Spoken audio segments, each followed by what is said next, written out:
Boa noite, meus filhos. Paixão abençoe a todos, tudo bem? Boa noite a todos. Gente, mais uma noite de gravação, graças a Deus e a todos. Vamos para mais uma rodada de perguntas.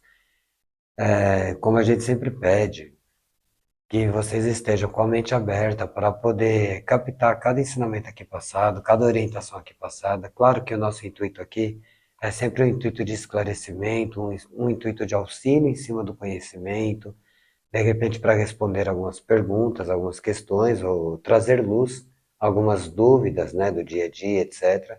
Todas as perguntas são mencionadas por vocês, filhos da casa, então naturalmente a gente deixa à disposição para que todos possam assistir quantas vezes quiserem.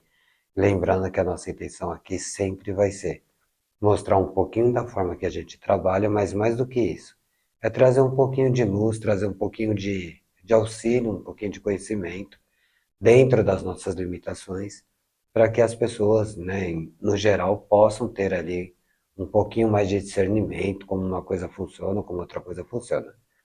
Um detalhe muito importante é que tudo que é dito aqui é baseando na nossa forma de trabalhar, na forma que a nossa espiritualidade da nossa casa passa para nós estar auxiliando, passa para nós poder estar trabalhando. Então é sempre de acordo com a nossa doutrina, sempre de acordo com o nosso axé.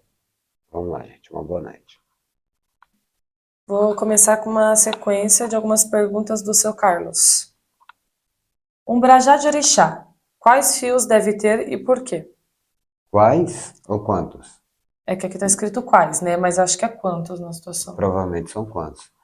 Filho, aqui na casa a gente trabalha com geralmente o brajá de 7 fios, tá? Lembrando que o brajá é aquela guia, aquele fio de conta, que ele tem 7 fios, seja entrelaçado, corridos, etc, né?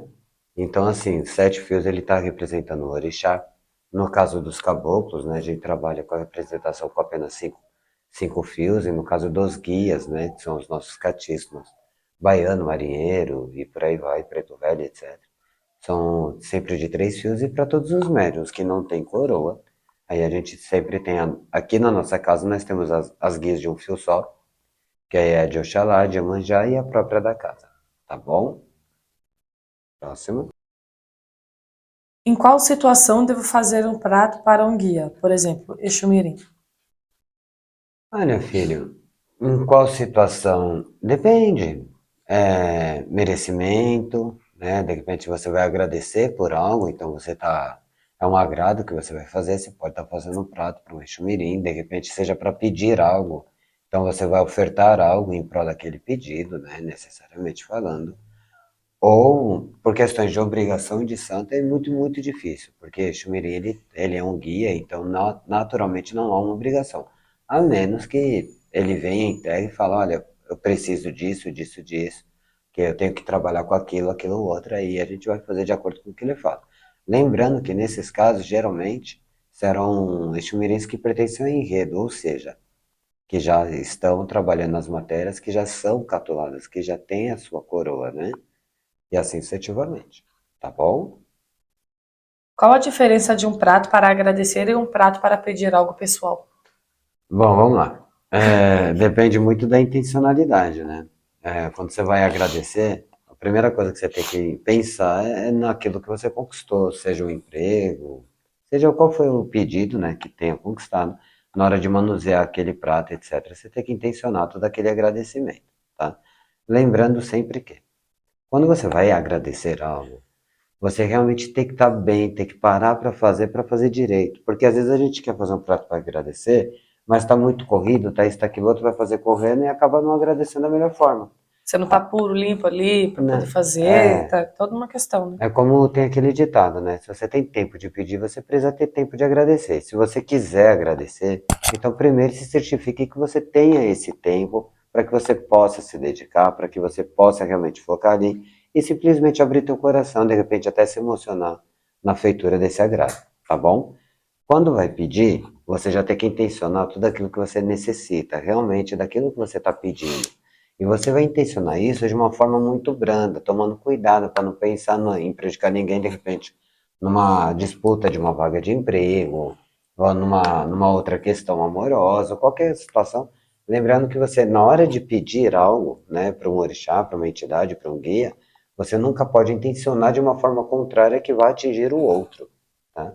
Porque aí naturalmente aquilo pode trazer a chamada lei do retorno e não vai ser legal, tá bom? Uma vez que você firma, uma vez que você entrega, o que foi dito, o que foi pensado está firmado, tá bom?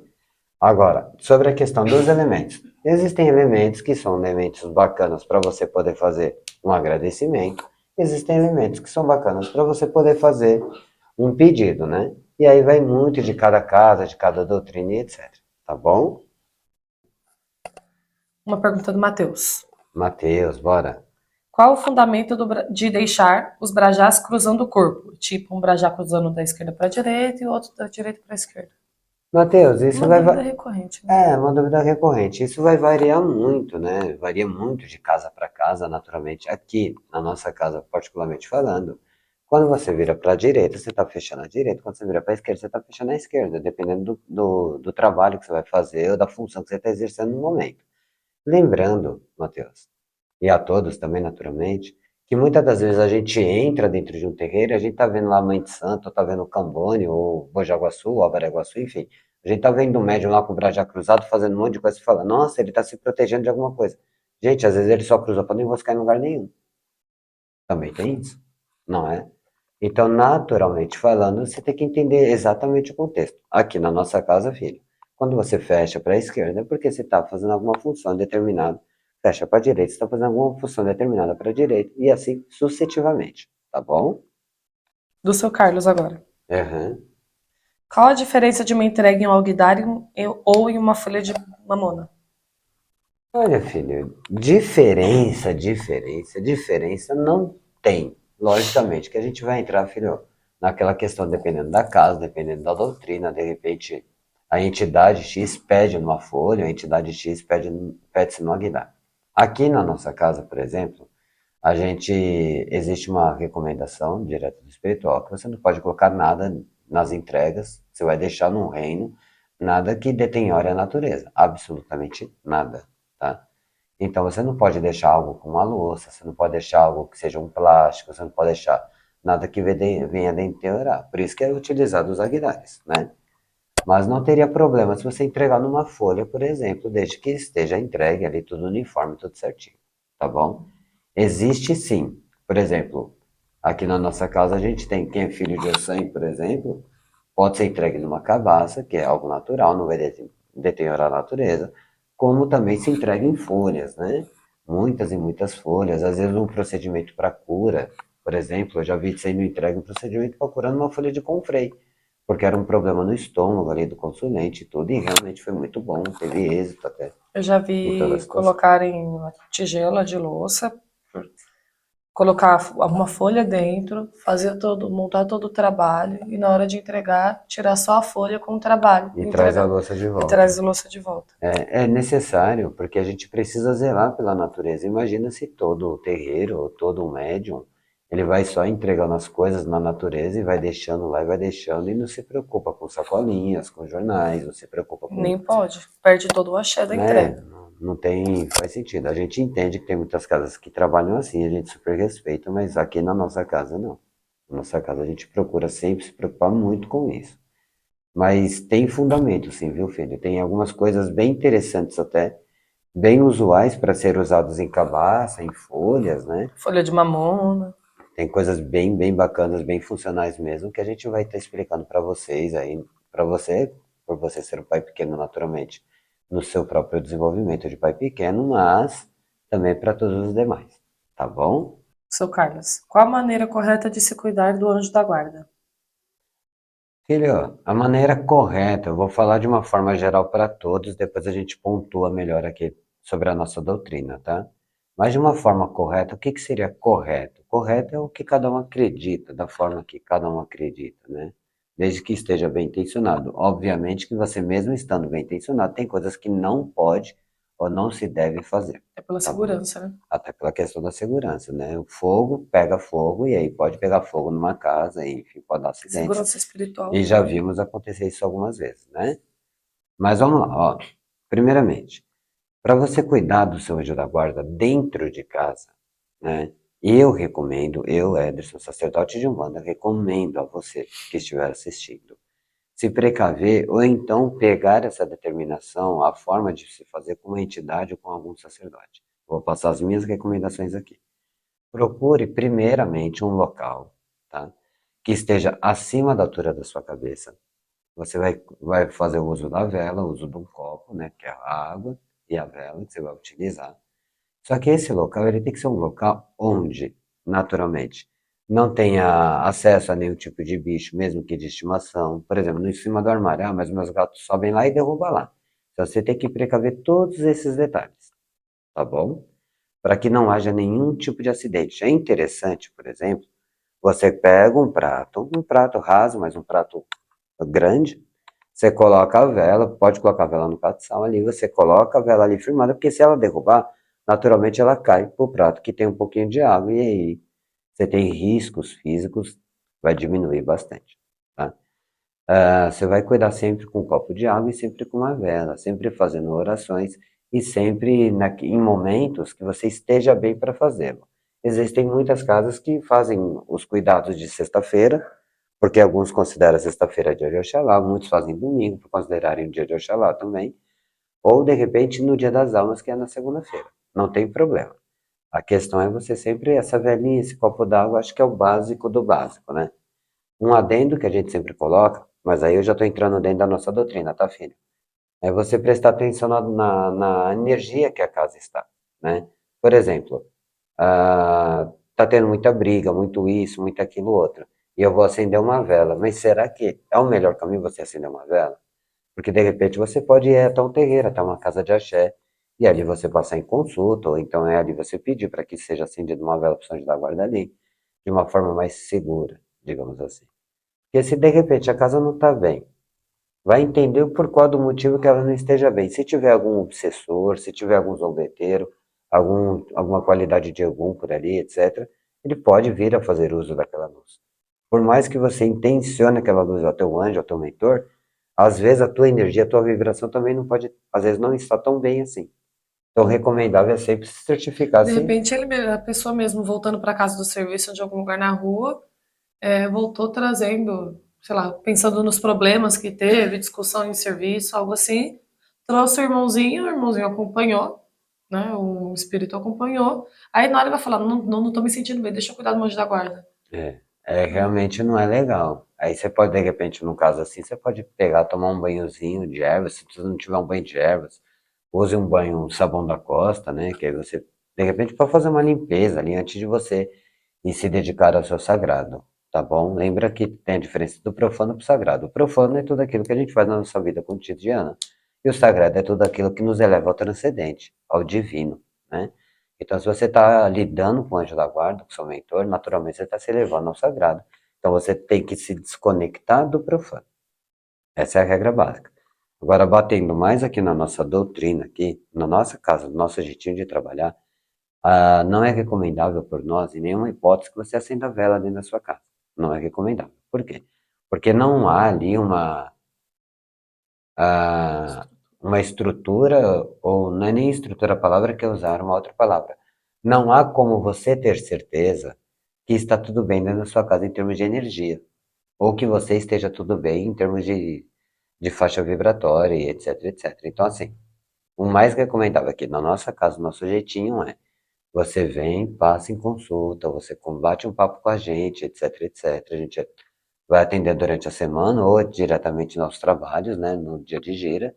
E aí, naturalmente, você vai acender a vela para o São da Guarda aqui, e aí nós temos procedimentos aqui na casa, como muitas e muitas outras casas também tem, que são procedimentos onde você tenha todo um aparato para você cuidar do seu anjo da guarda com mais segurança espiritual. Aqui na nossa casa tem a deitada de Oxalá, em outras casas tem outros nomes, né, que se usam, mas trata-se de louças, né, uma quartinha, uma tigela, algumas Firmeza de coisinhas quartinha, que são firmeza de Oxalá, é uma são firmeza vários que é feita nomes. direto para você poder cuidar melhor desse anjo da guarda de uma forma mais estruturada, né? Aí sim é liberado para você cuidar dentro de casa, sempre com vela de 7 dias, sempre que possível.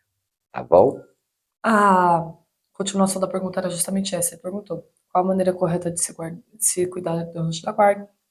E esse cuidado pode ser feito em casa? Se sim, qual o local apropriado? Né? Sobre o local apropriado, é interessante a gente colocar um adendo, tá? Não pode, nos tais lugares, né? Por exemplo, é aquilo que eu acabei de falar. Lembra que eu acabei de falar sobre a diferença do profano para o sagrado? Profano é tudo aquilo que você faz na sua vida, sagrado é tudo aquilo que te eleva ao transcendente, te eleva a Deus.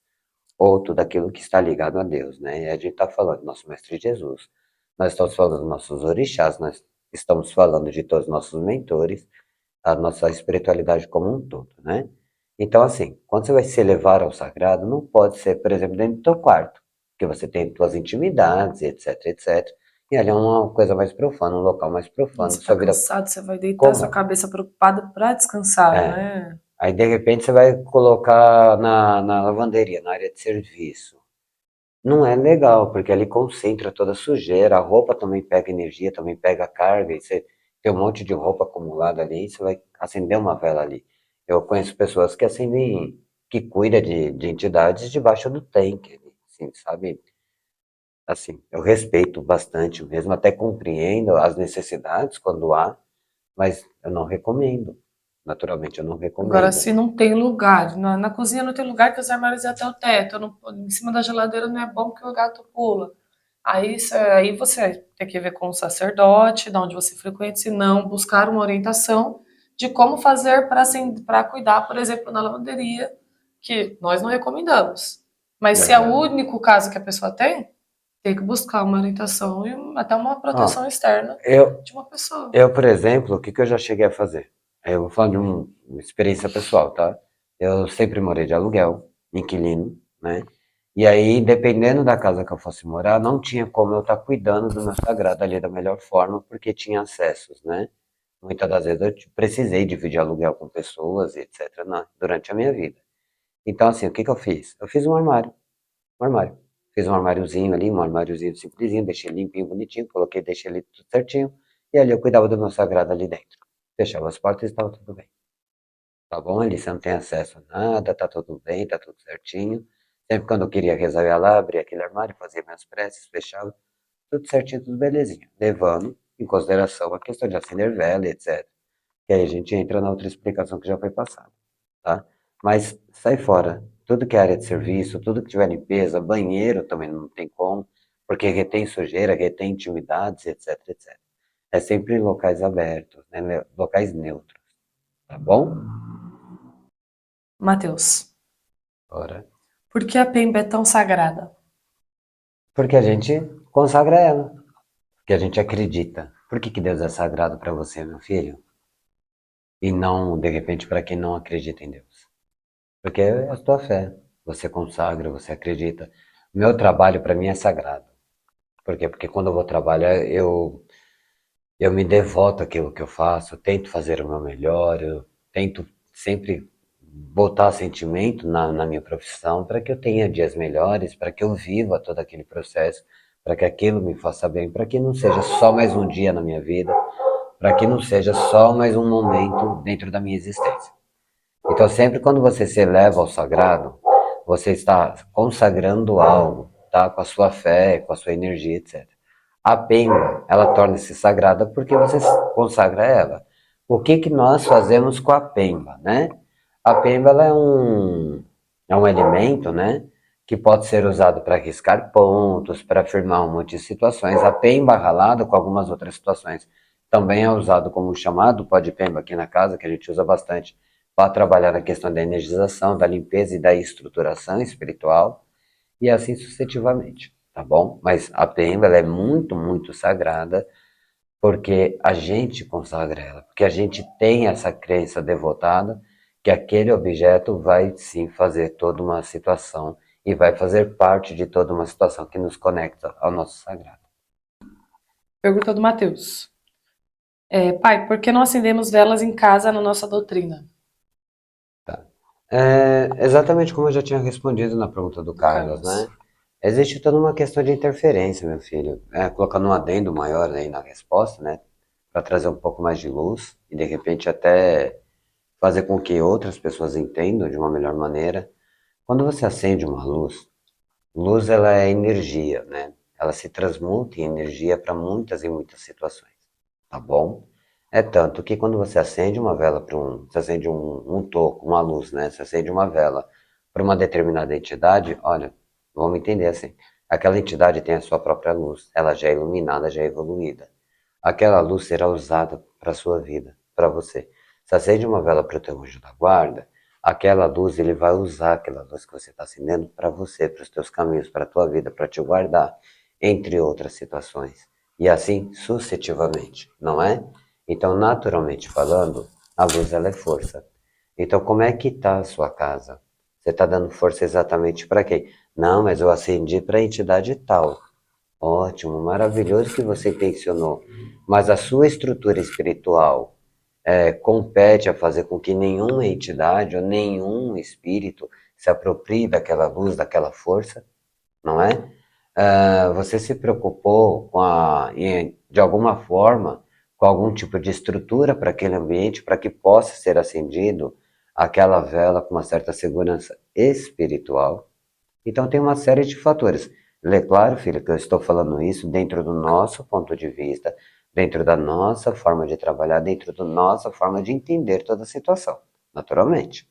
Mas é a forma que a gente entende, né? Tudo tem que ser muito bem seguro, não é? Porque você está lidando com o oculto, você está lidando com o sobrenatural. Então você tem que ter muito respeito, mas também muito discernimento. Respeito, entender também até quem mora com você. Às vezes você não mora sozinho, você mora com pessoas. Aquela pessoa não tá bem, tá xingando o dia inteiro, não tá no momento legal da vida, aí vai ficar acendendo vela dentro de casa, vai dar luz para aquilo que a pessoa tá sentindo.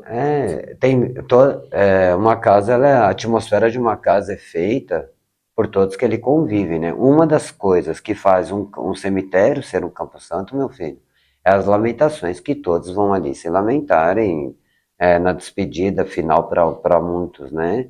Quando eu falo para muitos, porque dependendo da profecia de fé, dependendo da forma que a pessoa encara, não é no cemitério que se acaba uma vida, né? Assim como para nós que temos a nossa profecia de fé, a nossa Umbanda, a gente entende que não se acaba ali. Mas ainda assim é um momento doloroso. Ainda assim é um momento muito doloroso. Então ali torna-se um campo santo também por essa questão, né? Por essa questão de atmosfera que é gerada ali. Então dentro de casa não é diferente, né? Muito bem como a Andressa colocou. Se você está dentro da sua casa, você mora sozinho? Não, não moro sozinho, eu moro com mais 7 pessoas, com mais 5 pessoas, mais 4 pessoas. Como é que elas estão realmente sentindo? Você fala tudo o que você sente para as pessoas o tempo todo? Ou tem coisas que você sente que ninguém sabe? Tem coisas que você passa que ninguém sabe? E assim, sucessivamente. Tá? Então, quando você acende uma luz, você está acendendo você está encaminhando uma força, você está disponibilizando uma força para algo, tá bom? Então tem todo um cuidado maior, tá, meu filho? Agora ele vai te bombardear com 3 questões, 3 perguntas aqui. Achei O interessante. Matheus, Matheus, vamos o lá. Matheus, ligeiro, aliás. O que é uma curimba? Filho, depende, né? Vamos colocar aqui dentro da nossa doutrina para não esticar muito, né? Porque o pai poderia te devolver com outro bombardeio. Você pesquisou? Foi estudar? Foi atrás? Né? Mas vamos brincar assim da nossa doutrina aqui. Para a nossa doutrina aqui, a nossa parte de curimba ou de couro, ela é dividida em duas partes, tá? Para nossa doutrina, especificamente falando. Curimba fica aqueles que vão fazer toda a parte de exclamação das rezas, das orações e de toda a liturgia, que a nossa gira compete, de todo o nosso cronograma, e também na hora de se cantar os pontos, na hora de se louvar os nossos orixás. E isso é responsabilidade da curimba, dos curimbeiros, né? Dos ogãs, ou dos tabaqueiros, né? Queira, chama como queira. É responsabilidade de tocar. Obviamente que o ogã, ele vai auxiliar na curimba, obviamente que a curimba também vai auxiliar na hora de tocar, e aí a coisa se mistura. Mas diante da nossa doutrina, curimba justamente é isso. É aquele espaço que é voltado justamente em termos de estrutura espiritual também, para que estejam capacitados, energizados e tudo certinho, para que consigam fazer toda a liturgia necessária e toda a louvação que se compete a ser feita na gira determinada. Tá bom, meu filho? Qual a função da curimba? Acho que eu respondi junto, né? E por que o nome curimba? É por causa que vem do. Na verdade, aí você vai entrar em algumas situações, tá? O porquê nome Corimba? A corimba ela também é um instrumento musical, dependendo da sua origem, tá? Então você tem chamado os corimbeiros, né? E assim sucessivamente. Mas você vai ter vários pontos aí que vai trazer o porquê do nome da corimba em si, tá bom? Obviamente que tem muitas casas, por exemplo, eu mesmo já visitei muitas casas, casas maravilhosas, que não se chama de ogã, é tabaqueiro E curimbeiro. e corimbeiro, tá? Corimbeiro é quem toca e tá tudo certo. Já frequentei já vi casas também que não se tem o nome de corimba, todo mundo é ogã. É ogã do toque, ogã do canto, ogã da prece e assim sucessivamente. Propriamente falando, uma das origens desse nome a ser usado é porque é um instrumento musical, tá bom? Dá uma pesquisadinha depois para você ver direitinho esse instrumento, é bem interessante. Acho que é muito parecido com o atabaque, né? É um pouco, não é exatamente parecido Tem não, um mas deles que tem é. o baixo, tem o corimba que eu não lembro o nome da nação que usava, mas como se fosse um tambor, tá? Ele é um pouquinho maior, ele é chamado de corimba, é um tambor mais baixo. Mas Hum, também tem outros instrumentos que recebem o nome de corimba, porque depende muito também, Matheus, de que nação a gente está falando. Quando a gente fala de nação, a gente fala de local. A gente fala de, claro que etnia, mas também de costumes, né? Então, dependendo do local, para eles lá, a corimba é um tambor baixo. Dependendo do local, dependendo da nação. Para eles, a corimba é um chocalho.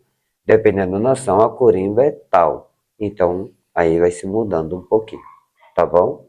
Mas eu não estou explicando 100% aqui, filho. É meio que proposital. Por quê? Porque eu gostaria muito que você tentasse estudar um pouco sobre isso.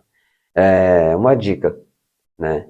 Se a corimba ela é um instrumento musical, tem alguma coisa a ver com a árvore, né? Tem alguma coisa a ver do local de origem dessa árvore, tem alguma coisa a ver com alguma cultura ancestral. É só uma dica aí, tá?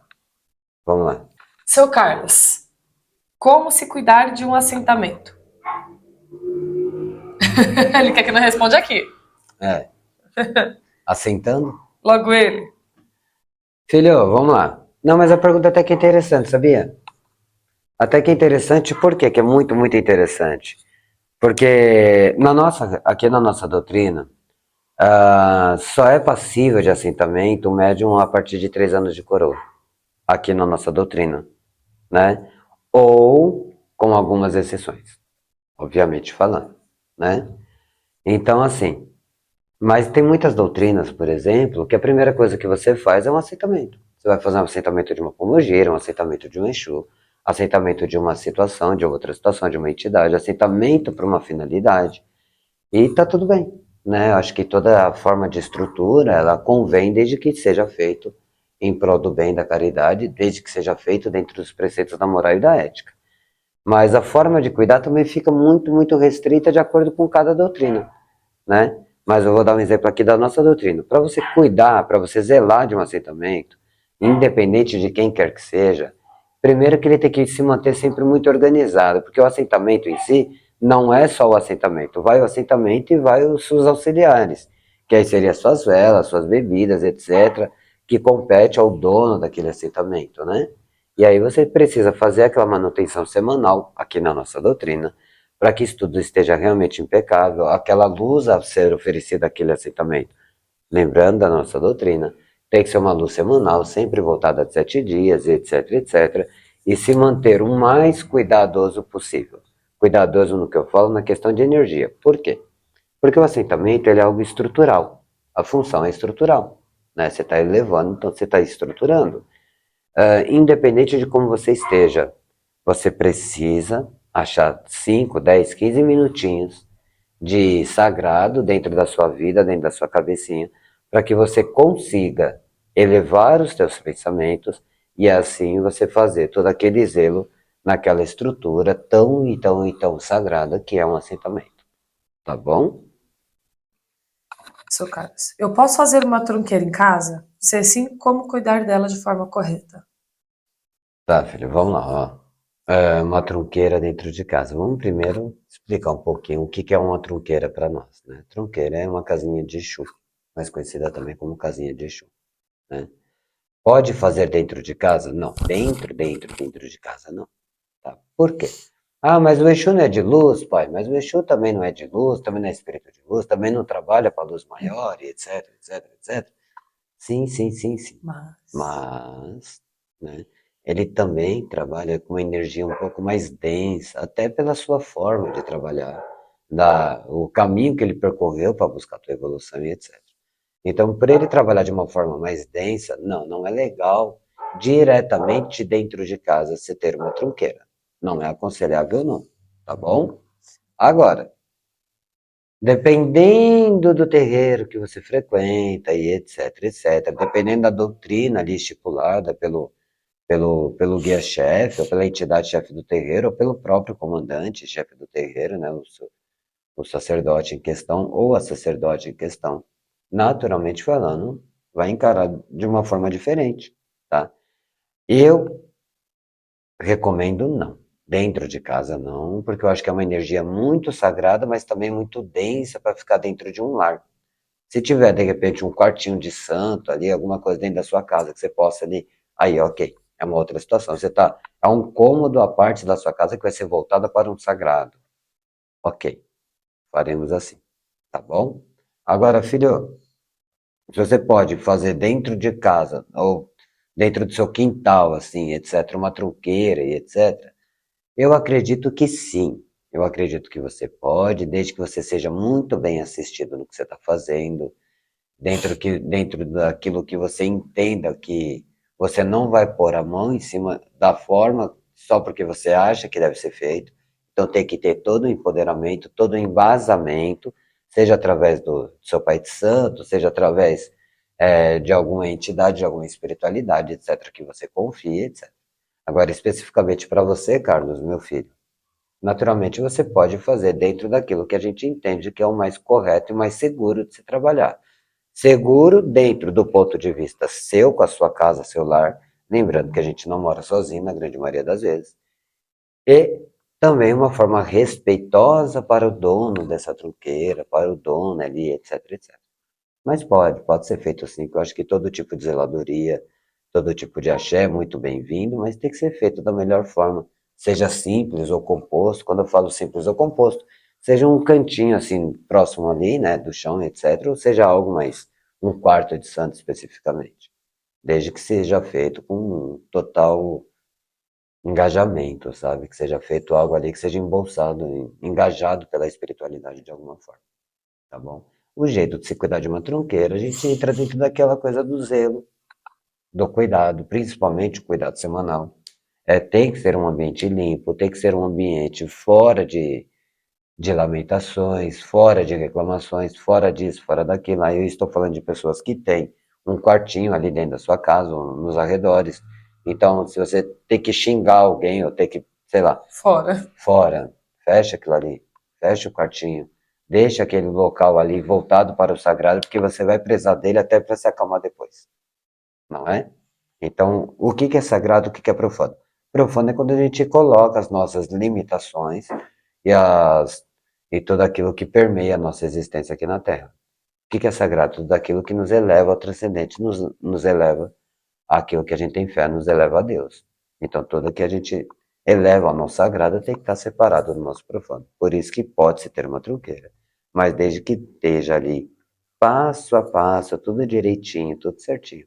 Pai, pode atrapalhar uma truqueira dentro de casa? Não sei se ele fez essa pergunta, mas eu estou fazendo. Pai, pode atrapalhar? Tem algum efeito danoso? Tem alguma contraindicação? Tem, meu filho, tem sim, tá? Ah, colocou uma trunqueira dentro de casa, não sabe cuidar corretamente, não tem uma espiritualidade ali firmada, certinho, bonitinho.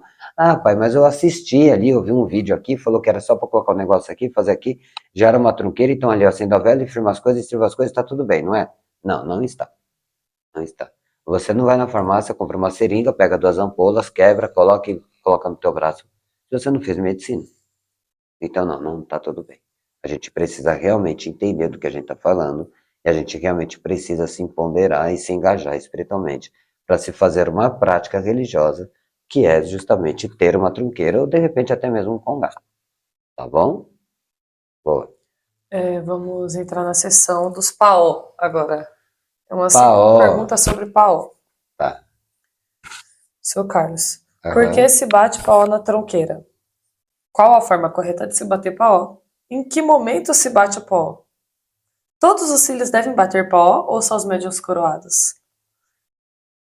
Aí depois é a do Matheus. Tá. Vamos entender o que que é um paó. Paó é uma saudação, né? Ah, pai, mas eu li, eu aprendi que são outras coisas. Pois é, o paó ele tem um significado muito, muito aberto. E o pai vai minimizar aqui, levando em consideração que esse vídeo vai estar, primeiro, que está acessível a todos, umbandistas ou não. Segundo, que está acessível a todos aqui do terreiro, da nossa casa. E aí eu estou falando de Bojaguaçus, Coroados, né, Baraguaçus, Pai Pequeno, Marupixabas Mirins, etc. Então, nem tudo a gente pode explicar para todos, ok? Conhecimento pesa, certo? Vamos lá. Basicamente falando, o pau é uma saudação específica, né, para determinadas situações. Se bate pau numa trunqueira? Sim, se bate pau numa trunqueira saudando.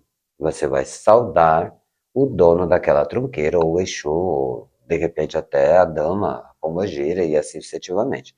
Pode-se bater pau para as outras entidades? Sim, pode, é uma saudação. Naturalmente falando, que vai depender de cada casa, de cada doutrina. Eu, por exemplo, eu já presenciei em casas, né? Muito, muito bacanas mesmo, um pau sendo batido por um baiano, de frente com uma firmeza de um baiano. E realmente é algo legal, eu não vejo, até porque eu não estou ali no terreiro que fui para visitar, não fui para julgar, mas eu vi algo interessante ali. É uma saudação, não estava acostumado a ver e gostei. Louvando, né, Gostei de esse ver. artista. Ele está, né, fazendo uma louvação, está fazendo uma saudação. O pau, ele tem uma função específica aqui na nossa doutrina. Essa função específica, digamos assim, o pai vai se reservar e vai falar para você, ou para vocês, médiuns curados da nossa casa, no desenvolvimento de vocês, tá bom? Mas de uma forma geral, é uma saudação mais específica, mais fundamentada. A forma correta de se bater o pau depende da sua profecia, depende da doutrina que você frequenta. Mais uma vez falando, aqui na nossa casa, tem uma sequência, um número exato de palmas que o pai não vai revelar aqui, e não é só o número exato de palmas, porque tem o ritmo certo dessa palma para se concretizar um pau, tá bom? Então, naturalmente falando, essas especificações a gente deixa para quem já pode estar sabendo, de acordo com a nossa doutrina. Lembrando que o pau é algo existente em muitas outras doutrinas. Eu fui visitar um tempo atrás, faz um tempo, hein, falando nisso.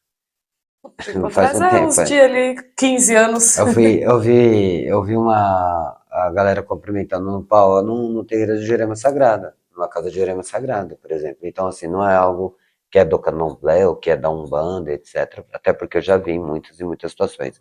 E Acho que aqui a gente faz. teve uma vez que falaram, conversando sobre com alguém, falaram que se bate tem pau para os ancestrais, né? Para louvar, agradecer o espírito ancestral que tá ali. Depende Sim, é de porque cada assim, doutrina como eles entendem. vamos dar um caso, eu vou falar em casos reais, obviamente que eu não vou citar nomes, muito menos o nome do terreiro do qual eu vi isso acontecer, né? Mas vamos entender assim. Estava se fazendo um trabalho dentro da situação e assim que entregar, para poder entregar o trabalho, ou seja, ofertar aquele trabalho, ofertar aquele prato, aquela situação, foi batido um paó para se pedir licença e depois foi batido um outro paó para encaminhar e agradecer. Já vi uma outra situação, estou falando de coisas reais que eu presenciei, tá? Eu vi um pau sendo feito para chamar a presença daquela determinada entidade, era um Exu em questão, para chamar ele para ir vir em terra. Um médium ali, postado na sua posição, tudo certinho, bonitinho, aguardando a presença desse Exu chegar para fazer a incorporação. E, naturalmente falando, o sacerdote em questão, com o auxílio da IQED, fazendo a bateção do pau para chamar, tá bom?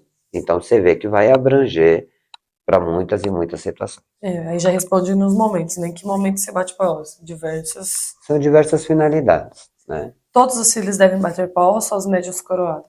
Não, não. Nem médium coroado deve bater paô se você não compreende o que é um paô, para que serve, qual é a sua funcionalidade, não é? Ah, pai, mas eu sou um médium coroado e ainda não aprendi a aprender o paô. Poxa, se na casa que você frequenta, médios iniciantes, já aprenderam na casa que você frequenta o que é um paó, você como médium coroado ainda não aprendeu, o erro é de quem? Então, não, você não deve bater um paó se você não sabe a significância ou o conceito, né? Você não entende o para quê. Porque o paó, ele acompanha a intencionalidade, ele acompanha toda uma outra situação. Então, Um lugar. é necessário que você realmente tenha o momento correto para se bater um paó, em quais circunstâncias eu não posso bater um paó, que também tem coisinhas assim diante de um contexto espiritual, não é? Então, naturalmente falando, todo médium tem hábito, pode bater um pau, sim, desde que você saiba o que está fazendo, desde que você tenha condições plenas ali de estar fazendo esse pau. Naturalmente que Eu sim. acho interessante o senhor, seu Carlos, perguntar, lembrar a gente dessas perguntas no desenvolvimento de coroado, para a gente explicar um pouco melhor sobre, pelo menos, né? Sim, e naturalmente, você, meu filho, como pai pequeno, a Kátia, né, e o Henrique, e aí a gente também tem a Cris e aí, como os Cambone-chefes, naturalmente falando, a gente deixa guardadinha essa pergunta, a gente vai dar uma explicação bem focada na nossa doutrina, e aí, naturalmente, vocês repassam os demais médiuns de acordo com a necessidade e o merecimento de cada um, não é? E o Matheus perguntou, qual a diferença de bater paó de 5 para o de 7? Depende do tanto de 5 ou 7 chineladas você quer levar, Matheus. Não, até que a pergunta é interessante, Porque aí você, se ele mas, já tá perguntando algo, já responde se tá certo ou errado. mas assim, Porque não existe certo e errado, né? é, primeiro a gente tem que entender, Matheus, se bater pau com 5 está correto ou se com 7 está correto, para mim poder te falar a diferença. Ok? Segundo, existe uma diferença de você bater uma palma ou bater 5 palmas diante de uma gira que está acontecendo? Tô só brincando aqui. Imagina assim, filho. Qual é o número correspondente a um pau? Se você souber dessa pergunta, você vai entender o porquê da diferença de 5 para 7, se 5 está errado ou se 7 está errado. Vamos fazer assim, ó, né? Até que para dar luz a todos, existem paós que não sejam com 7 batidas? Sim, tem. O pai já viu, etc. Tem sim, tá? E isso corresponde geralmente a nomenclatura não, mas a posição de hierarquia que aquela determinada entidade corresponde naquela determinada funcionalidade, naquele determinado terreiro, tá? Então, sim, tem algumas diferenças de um paó para outro. Na nossa doutrina, aqui na nossa casa, não, a gente não aplica paó diferente do outro. Por quê? Porque tem toda uma questão de equilíbrio, etc., para nós, no nosso entendimento. O que se faz para um, se faz para todos em igualdade. Tá bom, meu filho? Próximo. Matheus, por que o senhor ou a própria Mãe de Santo escolhem 2 ou 3 médiuns para a abertura da gira, para bater em cabeça, para abrir a cortina da assistência e acender as velas de 7 dias? Porque não cabe todos, meu filho. Se eu pudesse, eu colocaria todos juntos. Dá-lhe fósforo. Eu colocaria todos. Na verdade, não, filho. Na verdade, assim, ó. Primeiro que quem escolhe não somos nós. Somos direcionados a escolher, tá? Já vamos entender mais ou menos assim. Qual é o melhor médio de um terreiro? Acho que não tem, né? Eu acho quem está melhor naquele determinado momento. Aí, ok. Tá? Num elo, numa corrente, todos os elos são iguais. Então, se a gente está diante de uma corrente espiritual, todos somos iguais, né? Então, quem que vai fazer a abertura da Jurema? Quem que vai bater cabeça? Quem que vai cumprimentar? Quem que vai ser escolhido? Quem que vai ser direcionado a fazê-lo? Temos dois princípios aí. Primeiro princípio, ó, quem está melhor, aí você tem a questão do merecimento, ou quem precisa mais, que aí você tem a questão da necessidade. Então, varia muito, tá, meu filho? Mas geralmente a gente coloca ou quem merece mais, ou quem necessita mais, tá bom? Vai depender muito de quem quer a gira, de qual a energia, de qual a atmosfera está, de como está toda a situação. para que tudo isso envolva. E naturalmente a gente aguarda a sinalização ali do espiritual para que a gente possa direcionar alguns de vocês para fazer a abertura. Se o pai pudesse, mesmo, se eu pudesse, eu colocaria mais do que 2 ou 3, naturalmente falando. Não sei se você já viu, Matheus, mas aqui mesmo, que a gente tem muito pouco espaço, mas eu gostaria muito de colocar, por exemplo, vocês para abrirem a gira e posteriormente colocar pai, ou Kambani chefes ou pais pequenos também para fazer novamente a sequência da abertura. Por quê? Porque traz toda uma outra significância que é uma coisinha mais interna nossa, tá? Mas é basicamente uma questão estrutural. Mas não tem espaço. O nosso terreiro aqui é um terreiro super pequenininho, né? E a gente está, graças a Deus a todos, a casa vem crescendo. E aí, naturalmente, a gente se priva a fazer o básico, que é sempre 1, 2 ou no máximo 3 aí. Agora, quando eles apertam, a gente tem que colocar mais, né? Tá bom, meu filho? Mas assim, pela necessidade e o merecimento, ok? Seu Carlos. Qual a função do sino durante as giras? Chamar. Chamar, meu filho. Não só durante a gira, tá bom? Mas basicamente é chamar.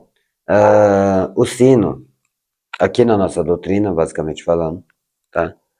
A gente tem uma percepção de que com o sino a gente chama a entidade, mas é só bater o sino? Não, tem a posição correta. Na altura da cintura, você está chamando a entidade para chegar em terra. Na altura do seu pescoço, ou próximo ali, nunca acima da altura da cabeça, você está mostrando a determinada entidade que é hora de ir ao ló, que é hora de ir embora. Então aqui você embaixo você chama e no alto você sinaliza o horário de se retirar. Basicamente, desce, pode subir, meu velho. Isso, é basicamente dentro dessa funcionalidade, tá bom? Lembrando que o sino não manda uma entidade embora. A entidade sinaliza que, que ela vai se retirar, e aí se faz a sinalização não só para aquela entidade que está se retirando, mas todos os desencarnados em questão que estão visitando a casa, para que eles entendam que aquela entidade está fazendo todo aquele movimento, aquela situação, porque ela vai descarregar, ela vai ela vai desincorporar, tá bom? Então, sim, ele tem a funcionalidade básica de chamar. Não é só chamar, tá? Também tem uma questão de energização estrutural e etc. Mas, basicamente falando, é um chamar ali. Tá? E o sino pode ser substituído por outro instrumento? Olha, depende. Tem muitas doutrinas que não usam o sino. De repente pode ser usado um adjá ou algum tipo de chocalhe, né? Naturalmente falando. Então, sim, vai poder ser substituído. Na nossa casa aqui, não. Na nossa casa vai ser feito uso do sino, ou a gente vai nas palmas, caso não tenha um sino para tocar. Mas necessariamente precisa ter, dentro da nossa doutrina, dos nossos fundamentos, a gente precisa ter um sino, porque ele é usado para muitas outras coisas também. Tá bom, meu filho? Seu Carlos, em que momento deixamos a gira aberta após o encerramento dos trabalhos e por que disso? Vamos lá, meu filho, muito ótima pergunta. Por que se fecha a gira? Né? Temos aí. A gente abre um trabalho para que haja todo um trabalho espiritual acontecer.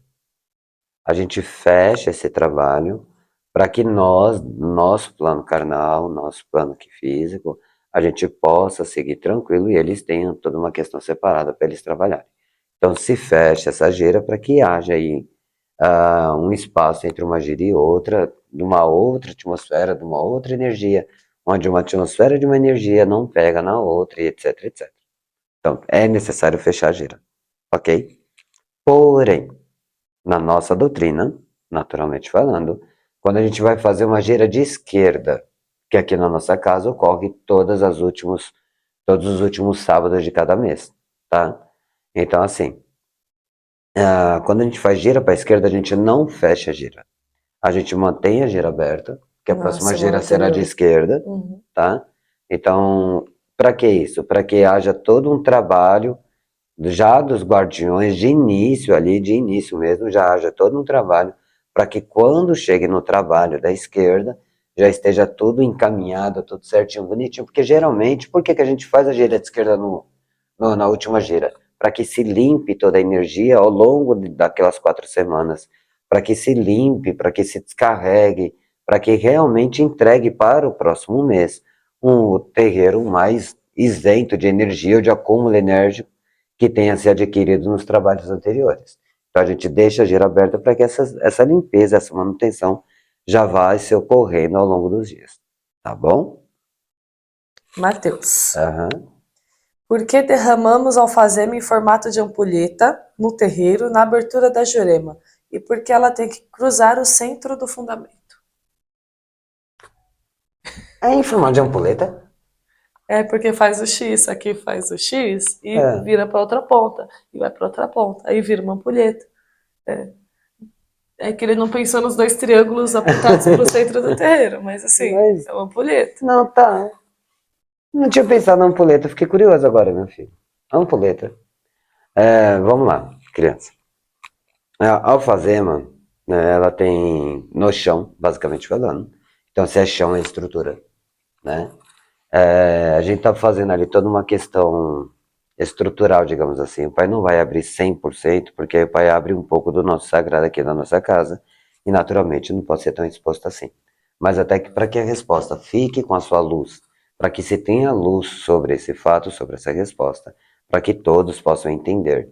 A alfazema, quando ela é cruzada, é uma proteção a mais que está sendo feita para que todos aqueles que venham participar dos trabalhos, encarnados e desencarnados, sendo médiuns da casa ou não, pertencendo ao corpo mediúnico ou não, estejam super, super, mega bem protegidos.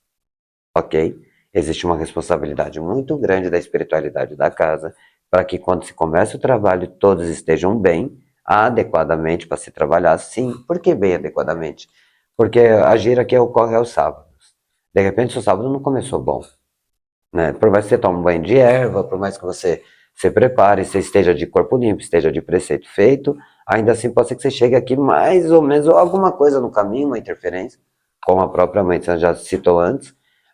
Então o cruzamento faz parte desse processo aí para poder deixar tudo imunizadinho, tudo certinho, tá bom? Não é só o ato de cruzar, né? O ato de cruzar e tudo que vem junto com a abertura da jurema, né? É que eu acho que ele não. A gente faz todo esse processo, que é esse X aqui, a gente pega as quatro pontas, né, os quatro cantos, de onde se exerce a questão das incorporações, a questão do trabalho dentro do corpo mediúnico, né? Então faz toda essa estruturação mesmo. Mas basicamente, filho, é para estruturar, tá? Meio que protegendo, estruturando, limpando e energizando ao mesmo tempo ali. Mas é voltado para a estruturação. Se tá no chão, é estruturação. Tá bom? Vamos lá, Matheus, eu só vou colocar mais um adendo que você também falou sobre a questão do fundamento, né? Por que você passa por cima do fundamento? Para quem não sabe fundamento, gente, existem alguns fundamentos no terreiro. No nosso terreiro aqui, o pai, necessariamente, eu não vou abrir assim, aonde que está especificamente esse fundamento, mas por que você passa acima? Porque está no caminho.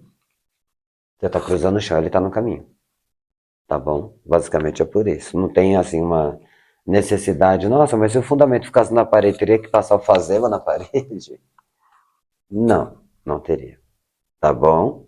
Tô já pensando no borrifador aqui já.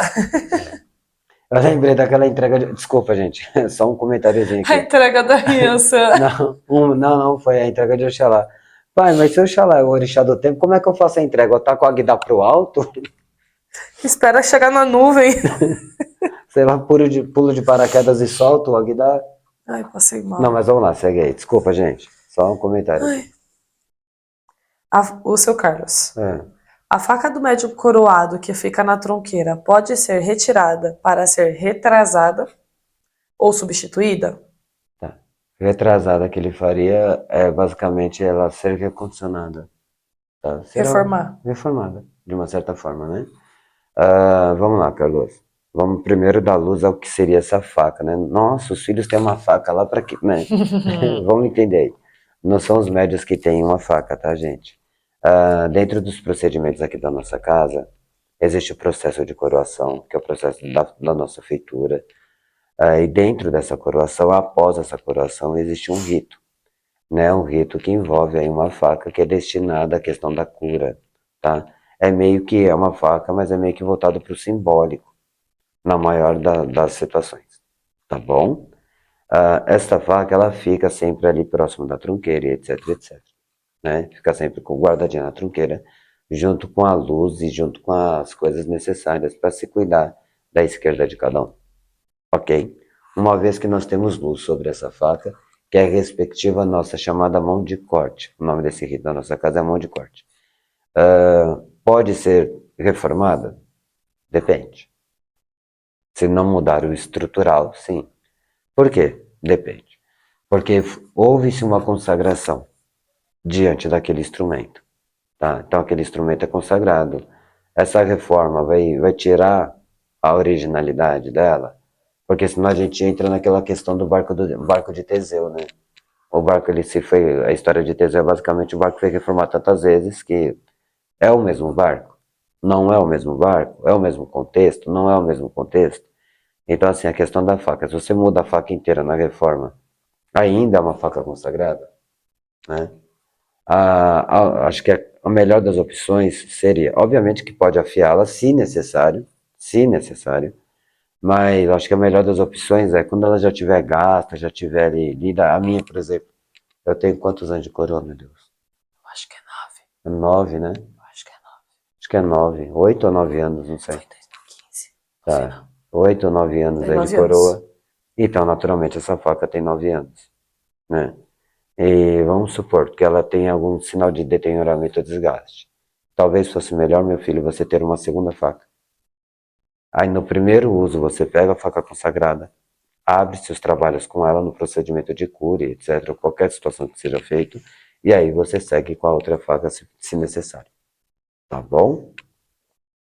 Se sim, qual o procedimento para uma nova faca ou a mesma reformada? Então, Que aqui filho, já. o procedimento é consagrar novamente se perder aquela consagração, mas aí é que tá. É uma consagração feita já numa época muito específica, na pós-coroação. Então é importante que se mantenha isso. É importante que não haja uma necessidade de uma nova consagração. Tudo que é místico, meu filho, tudo que é místico, tudo que é voltado ao sagrado, tudo que é voltado ao transcendente, o tempo aprimora. O tempo vai aprimorar. Um livro, né, um livro de feitiçaria, um livro de bruxaria, ou um livro de receitas, etc, etc. Quanto mais tempo passa, melhor é para se estudar. Entre outras situações, né? Um sino que nós tocamos, respondemos agora há pouco, quanto mais antigo, mais profundidade, mais história, mais atmosfera, tá bom? Então, assim, o tempo ele aprimora basicamente tudo. Nós somos aprimorados com o tempo. Obviamente, quando a gente tem a humildade de aprender sobre os nossos erros.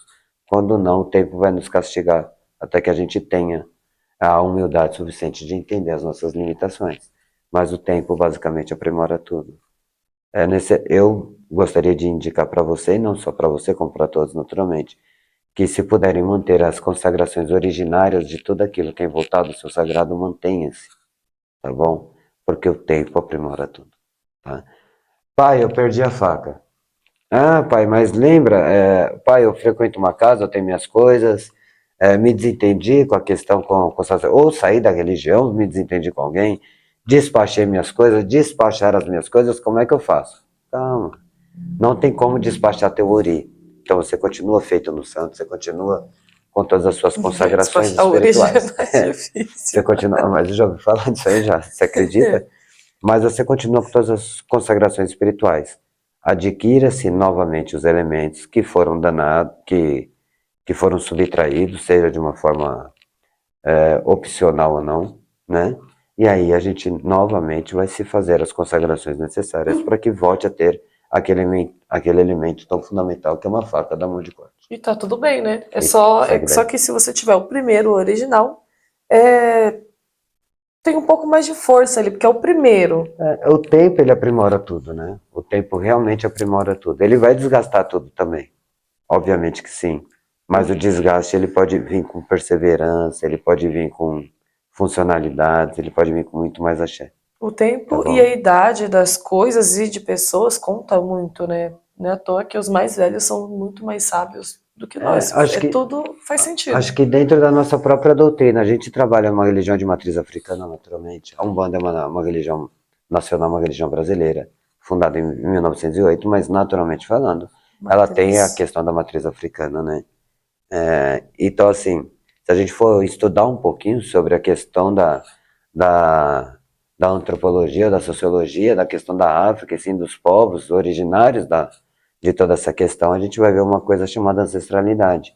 E é muito interessante que um senhor de idade, um idoso, quando ele chega ali na sua terceira idade, digamos assim, e olha que a gente está falando de um contexto que às vezes não favorece chegar a essa idade, ele já é um ancião, né?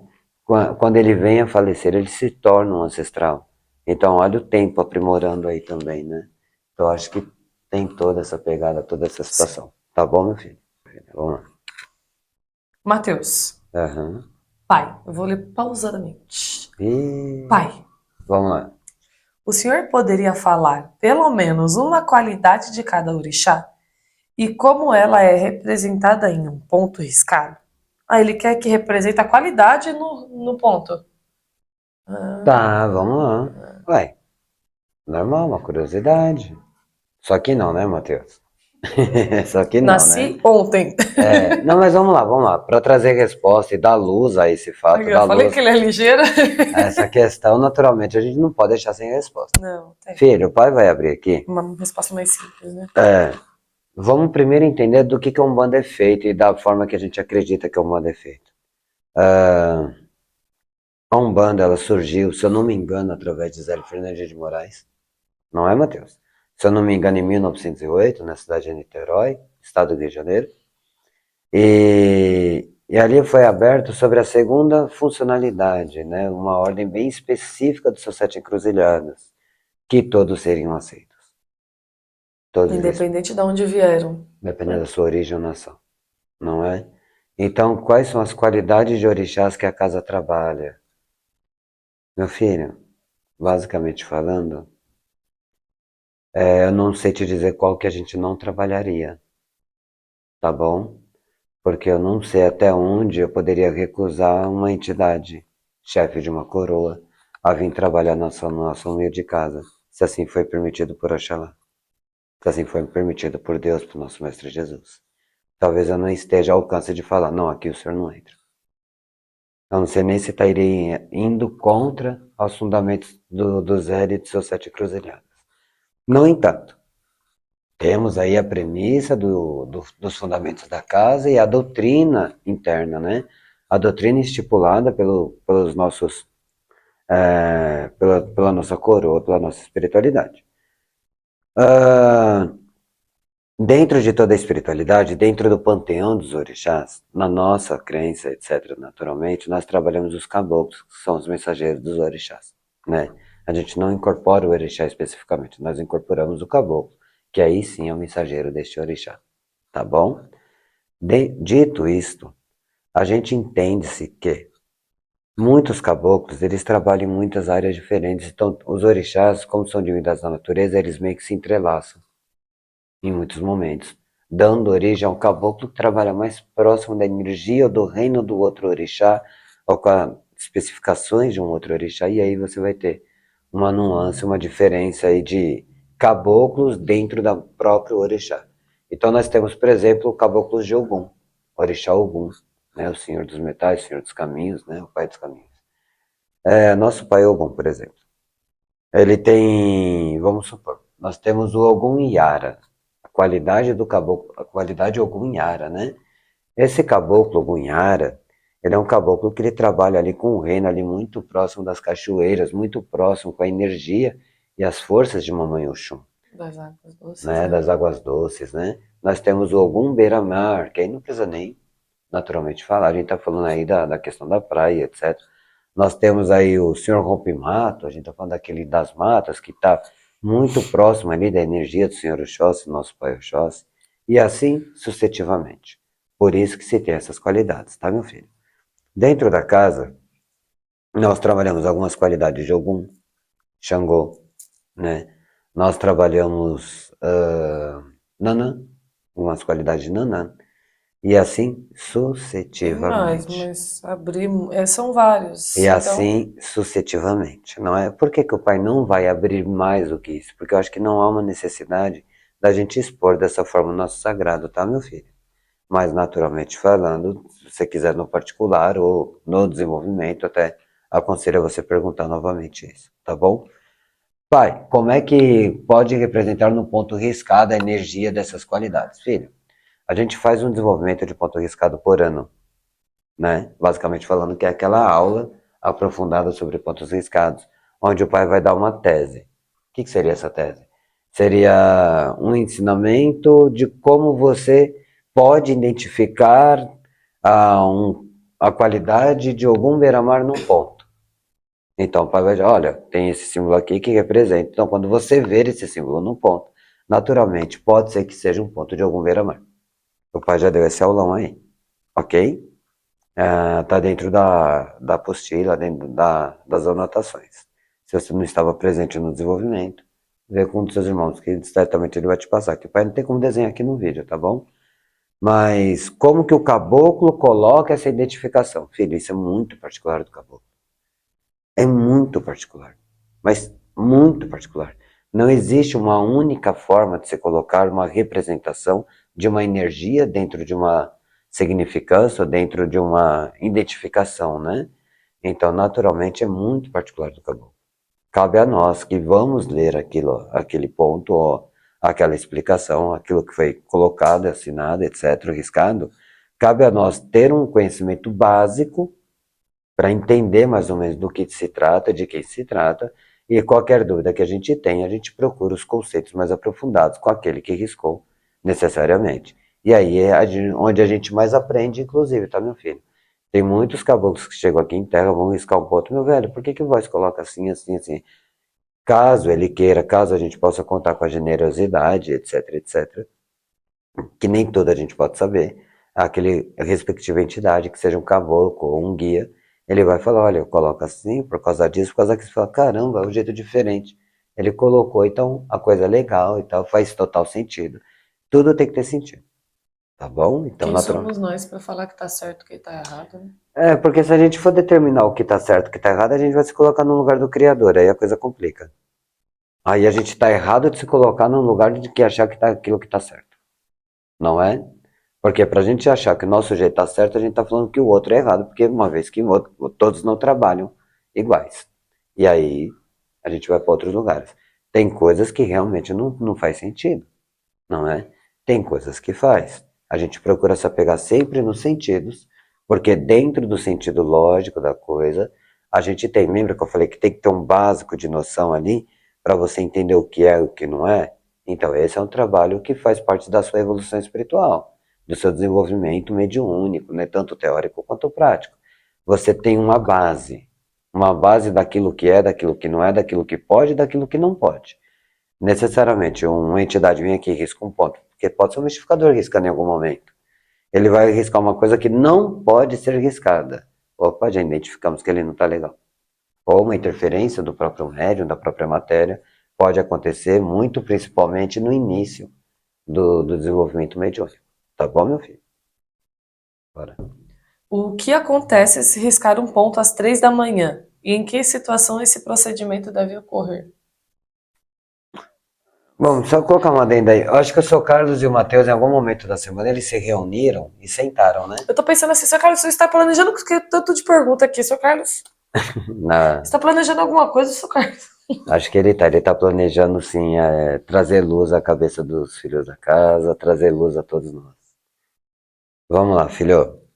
Riscar um ponto às 3 da manhã tem alguma significância, tem alguma funcionalidade? Depende. Depende. Digamos que às 3. O pai já falou sobre isso em outros vídeos, o pai vai passar o que as 3 da manhã representa. Tá? Nós temos várias e várias situações aí, mas o pai vai citar duas. Uma delas. Às 3 da manhã geralmente retrata-se, é o horário da passagem, da alta passagem, tá? E também, às 3 da manhã, quando você acorda às 3 da manhã, é o horário da passagem, está acordando próximo da passagem, trata-se de uma experiência mediúnica. Quando você acorda às 3 da manhã, pode ser também um, um momento específico que você possa pedir perdão de todas as lágrimas, de tudo que está acontecendo, tá? Então você tem algumas vertentes do porquê acordar às 3 da manhã. Às 3 da manhã pode ser feito algumas coisas dentro de um procedimento espiritual, dentro de algum rito, né? Existe algum rito na nossa doutrina que às 3 da manhã especificamente pode fazer funcionar? O pai conhece alguns aí, meu filho. O pai conhece alguns, obviamente, que eu não posso citá-los, tá? Mas sim, sim, sim, sim. Principalmente quando se refere a recém-desencarnados, tá?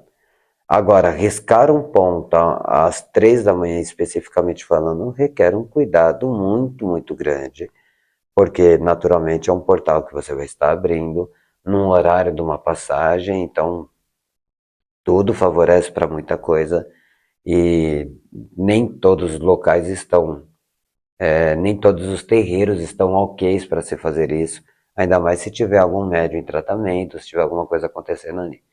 Então, existem alguns contras, mais contras do que a favor, mas se necessário pode se fazer. E geralmente, como o pai já citou, um dos exemplos da funcionalidade disso é que é a recém-desencarnados, por exemplo, para o auxílio, claro. Tá bom? Seu Carlos ainda. Aham. Continua. Durante o recolhimento de uma barca, quais médiuns podem participar e como devem ser organizados? E quem não pode participar do ritual? Ah, vamos lá, filho, vamos lá. Sabia Interessante, que eu né? ia fazer o cara. É. Não, mas é interessante essa pergunta para nós, objetivamente para nós, aqui da nossa casa, para que todos inteiramente saibam o porquê das quantas. Naturalmente falando, para aqueles que vão assistir esse vídeo e não pertencem à nossa doutrina, vai aprender um pouquinho sobre a nossa forma de professar a nossa fé, a nossa Sim. forma de servir ao nosso Pai Oxalá, ao nosso Mestre Jesus, a nossa forma de praticar a nossa Umbanda. Barca é um procedimento que te leva ao nascimento ao sagrado. A gente costuma dizer que em algum momento da sua vida espiritual você morre do profano e nasce para o sagrado, e diante disso você passa por um rito. Dentro da nossa doutrina, esse rito tem o nome de barca.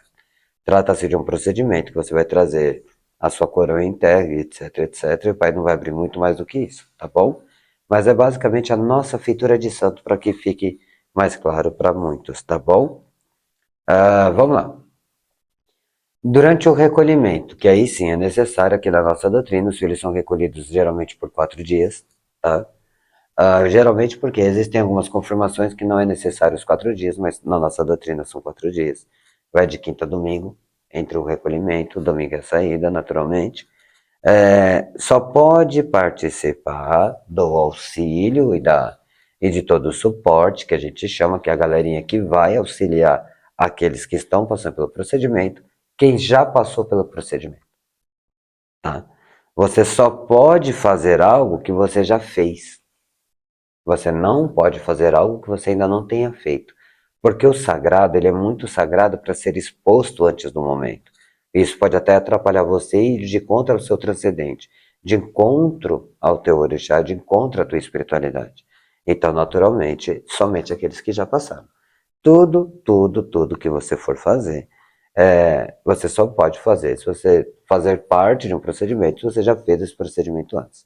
Naturalmente que não se apega a tudo, mas quando a gente está falando de feituras de santo, recolhimentos, obrigações, etc., e aí sim a gente coloca essa estipulada aí, até para que tenha, primeira situação, aquele que já passou vai aprender como é que é feito de um outro ponto de vista, que quando você está passando pelo processo, nem tudo você consegue observar, né?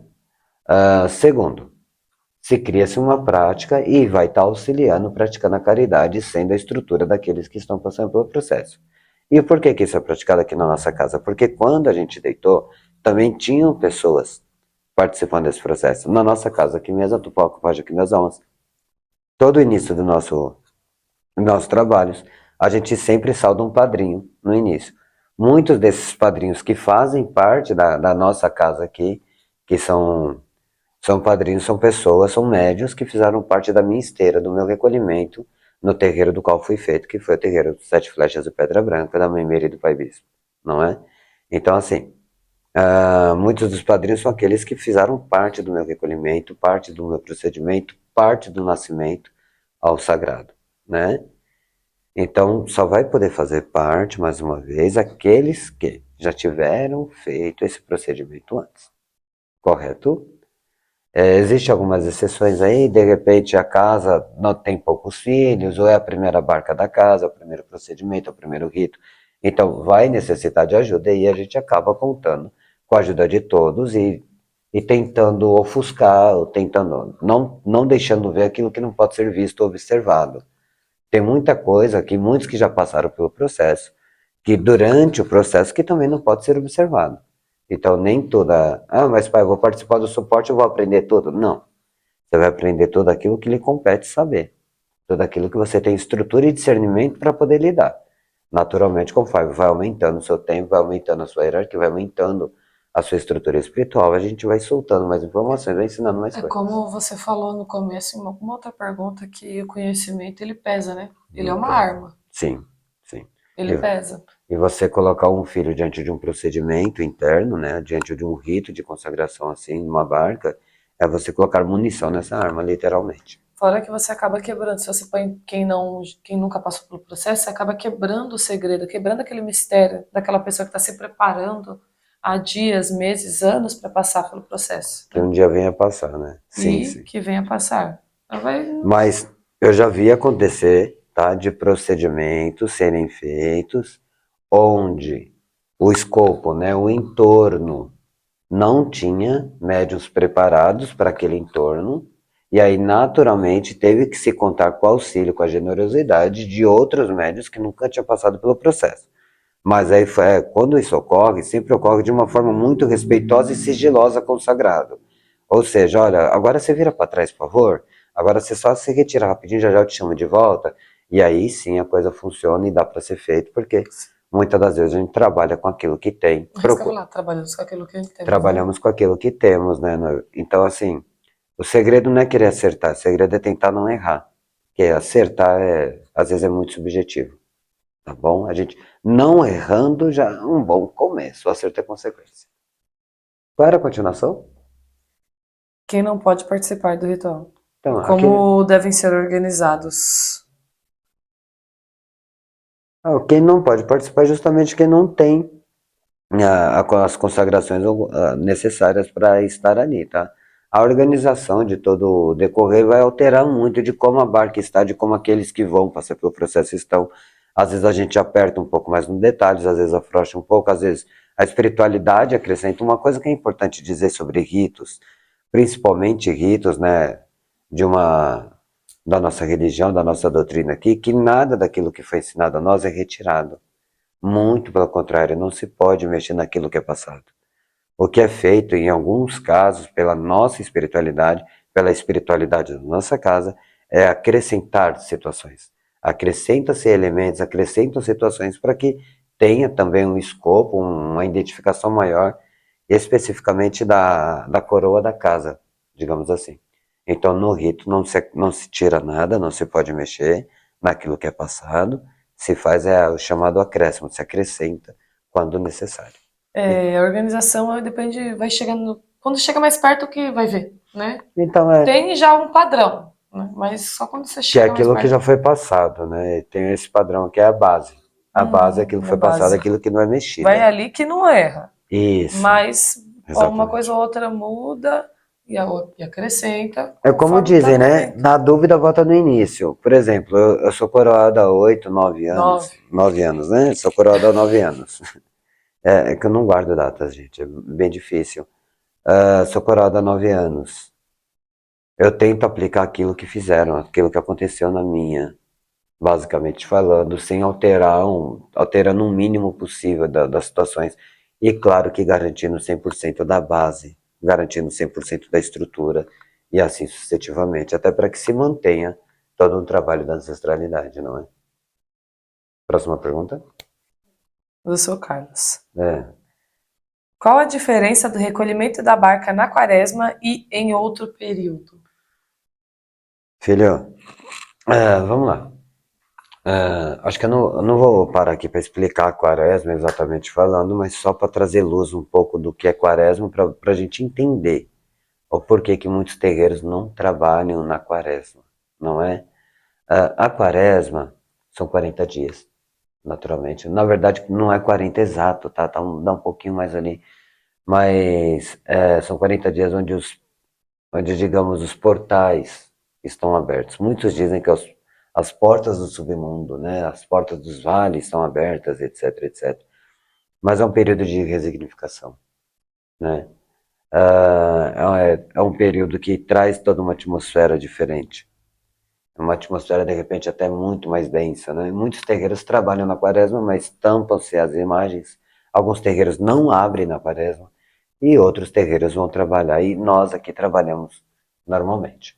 Obviamente que fazer um procedimento nessa magnitude da quaresma dentro da necessidade.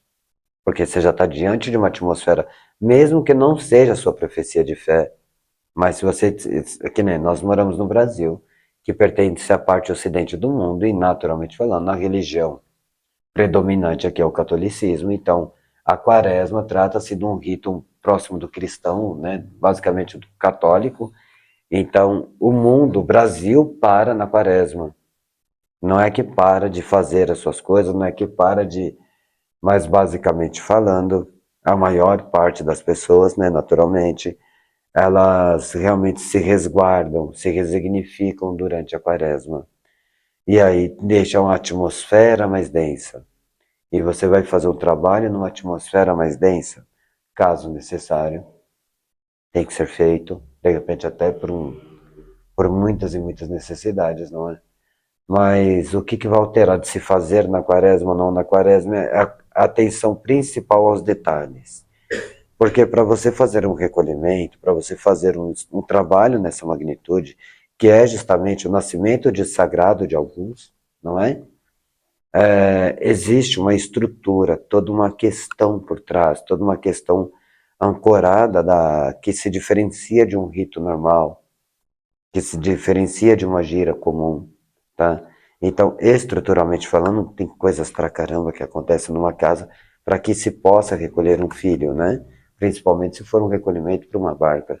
Aí é que a estrutura é muito maior.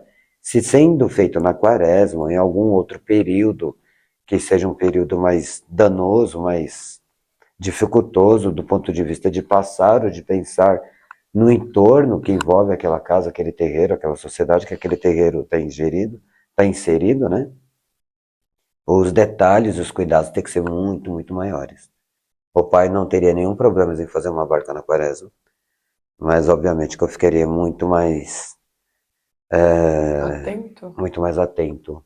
E claro que eu colocaria toda a estrutura necessária, não que eu não colocaria em outro momento, mas ali estaria uma intenção muito maior. Tá bom? O trabalho é redobrado, né? A Bem mais, vigília. bem mais. Ok? Bom, gente, ó, a gente aqui hoje, nós estamos na companhia, claro, que da mãe de Santa Andressa, da Elaine, que está sempre gravando, comandando nossos vídeos. Nós temos o Fábio, temos o Lucas, a Fabi, a Gislene, temos o Fernando e o Charles, que estão acompanhando hoje as gravações. E o Fábio, que é um consulente, meio que agregado da casa, ele tem uma pergunta para fazer, então pode vir, Fábio, vem cá fazer a pergunta Barra aqui para filha, nós. barra só falta pedir entrada. É. Boa noite. Boa noite. Ó, já sabe se apresentar no vídeo. Pra sentar aqui é um pulo, a gente tá aguardando pessoas, vamos lá. Eu queria saber qual a diferença de coroado e não coroado Boa, e o que muda pós-coroa. boa, Eita. boa. Já fica aí para você ouvir. Fabio, a diferença de coroado e não coroado, o que é a coroa, né? Muita gente fala assim, olha, o médium ele é coroado. É uma terminologia ali que a gente está acostumado a lidar, que nem falar pai e mãe de santo. Santo não tem pai, santo não tem mãe, não é? São zeladores espirituais, são sacerdotes religiosos, sacerdotes humanistas. Mas dentro do senso comum, dentro do dito, se fala pai e mãe de santo. Médium coroado, dentro do dito comum se fala médium coroado, mas quem coroa é o caboclo, não é? Então, assim, o que acontece? O médium coroado, né, que aqui na casa tem um nome chamado, nós somos uma tupaoca, então aqui na casa tem o nome de Abaréguaçu. O médium, quando não tem uma coroa, ou seja, não passou pelo processo de iniciação, né, ele tem o nome de Bojaguaçu. E o médium, depois que passa para o processo de iniciação, entendam todos, tá? A barca, quando o filho nasce para o sagrado, ele está iniciando e o caboclo coroando. tá bom? Então o médium ele se inicia, né? Nasce para o sagrado. Inicia-se numa vida sagrada, numa vida voltada ao sagrado, ok? Então assim, a diferença básica do médium coroado e não coroado é um médium não coroado, ou seja, um médium Bojaguaçu, ele está ali limitado a alguns conhecimentos, porque essa coroação, digamos assim, desse caboclo, a iniciação dele na Umbanda, no nosso terreiro, faz com que ele tenha uma estrutura maior, todo o procedimento consagratório, abarca um procedimento de consagração, cria-se uma estrutura maior, fazendo com que ele possa aprender mais e desenvolver mais, e possa ser forçado mais no seu desenvolvimento, tá bom? Então, assim, um médium sem coroa ou um médium Bojaguaçu, ele não pode forçar tanto a mediunidade dele, porque não existe ali uma consagração necessária que faça ele suportar todo aquele desenvolvimento. E o conhecimento também, o discernimento que a gente adquire com as consagrações, faz com que a gente tenha plena consciência do uso do conhecimento adquirido. Naturalmente, se um médium não é iniciado, não é coroado, esse conhecimento tem que ser um pouco mais poldado. É justamente para que o médium, diante das suas limitações, ele não acabe fazendo mau uso desse conhecimento, atrapalhando a ele ou algum semelhante. Então a diferença maior é ao quanto você aguenta e o quanto você pode aprender com isto, tá? Naturalmente falando que um médium coroado, um médium Abareguaçu, ele tem ali, já diante do teu conhecimento, da tua estrutura mental, dentro da sua existência, o conhecimento da sua coroa, que é o orixá de frente, o orixá adjuntor, juntamente com todo o enredo, que vai passar a reger toda a situação dele. Não que já não fizesse isso antes, mas passa ao conhecimento do médium após o procedimento da barca. E aí, após essa situação, ele passa a ter uma vivência maior com a sua espiritualidade, com o seu sagrado, onde é uma interação. Sabe um médium Bojaguaçu? Que quando um médium é Bojaguaçu, ele está na casa, ele é regido diretamente por Oxalá e Iemanjá, que é o pai e a mãe maior. Até que ele passe por uma barca, se torne coroado, e aí naturalmente ele está diante da sua própria coroa, tá? Ele passa a aprender diretamente com os teus. Então o médium coroado tem muita coisa que o sacerdote, que o pai ou a mãe, né, ou enfim, a gente tem que acabar ensinando algumas coisinhas e detalhes, etc. Uma vez que o médium é coroado, a gente abre espaço para que a própria espiritualidade faça esse trabalho e a gente passe a estar naquela situação de falar, olha, isso está certo, isso eu acho que você meio que interferiu, confundiu um pouquinho. A gente passa a entrar num estado mais de direcionamento de tudo aquilo que ele está vivenciando. Um médium coroado, ele tem mais responsabilidade sobre o seu sagrado porque ele conhece mais sobre a questão do sagrado, sobre a questão espiritual. Então ele tem as suas obrigações de se fazer adequadamente tudo aquilo que é necessário. Um médium não coroado, ele não tem tantas obrigações assim, porque o conhecimento em cima dele é um pouco menor. Tá? Então você tem, após uma coroação, você tem a aproximação desse espiritual, porque tem o reconhecimento, você tem a aproximação desse espiritual, e essa aproximação é necessário que se façam ritos para que se continue sendo muito, muito próspera, não só para o médium em questão, mas para todo o entorno do médium, naturalmente. Entendeu mais ou menos? Entendi, entendi. Foi grande a explicação, mas é para você entender que muda, na verdade, Fábio, muda a vida da pessoa. É a própria entidade limita ele, né? Isso, Então, todo o processo, ela vai preparando ele, todo o processo para conquistar a coroa. exatamente isso, exatamente isso. Por isso que quando a gente fala aqui na casa, que uma coroação ela é necessidade barra merecimento.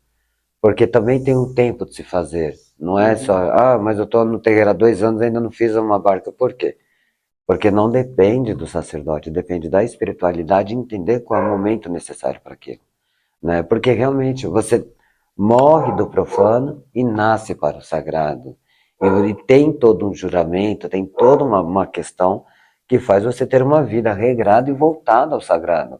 Obviamente que se você tem um caboclo, que é o correspondente direto da sua coroa, o mensageiro, você também terá o Exu, que é o campangueiro, que também é mensageiro do orixá. E o Exu, uma das coisas que ele mais bem faz é a doutrina, né? Então imagine um médium coroado diante de um erro, diante de algo desrespeitoso, o peso da cobrança, de repente, ou da lei do retorno em si torna-se maior, porque ele é coroado, ele tem aquela aproximação maior. Mas naturalmente, se você tem toda essa aproximação por ser coroado, aquilo que você, uma vez que você faça da sua vida uma vida digna e bacana, tudo aquilo que você venha necessitar, você não precisa pedir duas vezes. As coisas acontecem com mais tranquilidade. Entendeu basicamente? Entendi. Boa. Bem explicado. Chegamos ao final, né, de mais uma gravação. Com a bênção de Deus, nosso Pai Oxalá, de nosso Mestre Jesus, de toda a nossa espiritualidade. Graças a Deus a todos, mais uma noite de gravações. É onde eu me sinto honrado de poder estar sentado aqui e tentar contribuir de uma forma, claro que simples e humilde, limitada até certo ponto, mas tentar contribuir de alguma forma para o conhecimento de todos, tá bom? Só deixar uma coisa sempre muito bem clara aqui, como a gente faz em todos os vídeos. Todo o conhecimento que é passado, tudo aquilo que a gente passa, todas as perguntas, só para vocês terem uma noção, os presentes aqui sempre vivenciam isso. Eu não leio as perguntas antes. Eu não estudo as perguntas antes. Eu prefiro não fazer isso antes, tá? Porque eu acho que o natural, o espontâneo, por mais que às vezes você perde um pouco ali na qualidade da linguagem que está sendo dita, ainda mais para mim que sou só um iniciante nessa questão de falar diante de uma câmera, diante de um microfone, mas naturalmente falando, eu acho que a espontaneidade torna-se tudo mais natural. E para quem precisa ouvir algo e não tem exatamente aonde perguntar, ou não pode ir até um terreiro para perguntar, naturalmente eu acho que o natural ele se torna mais simples, a simplicidade é uma arte. Então a gente tenta fazer o melhor que a gente pode, mas sempre dentro daquele mesmo processo. Tudo que a espiritualidade emana para nós, nos intuindo até certo ponto, ou todo um livro que a gente lê, um artigo que a gente estuda, uma pesquisa que a gente faz, sempre vai passar por aquilo que a gente acredita que é o correto. Vai passar pelo nosso crivo, né? Então, naturalmente falando, uma pergunta feita a 10 pais santos diferentes, você terá 10 respostas diferentes. Obviamente que, depender da pergunta, as 10 respostas levarão ao mesmo conteúdo, ao mesmo resultado, mas serão 10 caminhos diferentes, porque são 10 cabeças pensantes. E são 10 pessoas que pensam diferente sobre a sua existência, sobre a existência do seu sagrado. Eu peço que vocês ampliem a compreensão de vocês, façam esse esforço, até pela minha limitação, pela nossa limitação aqui. A gente tira leite de pedra para conseguir realmente se impor de uma forma que fique no mínimo acessível para vocês, no mínimo visível para vocês, assim. Apresentável, né? Apresentável, né, de certa forma, ótima palavra, que fique no mínimo apresentável para vocês. Então, assim, eu espero que vocês abram a mente de vocês e compreendam as nossas limitações. E se Deus quiser, todos permitirem, a gente vai continuar fazendo esse trabalho, enquanto o nosso Papai do Céu permitir, enquanto o nosso Mestre Jesus, nosso Pai Oxalá, assim como a toda a nossa espiritualidade. Tá bom? Uma boa noite a todos. Pai Oxalá abençoe a todos. Boa noite.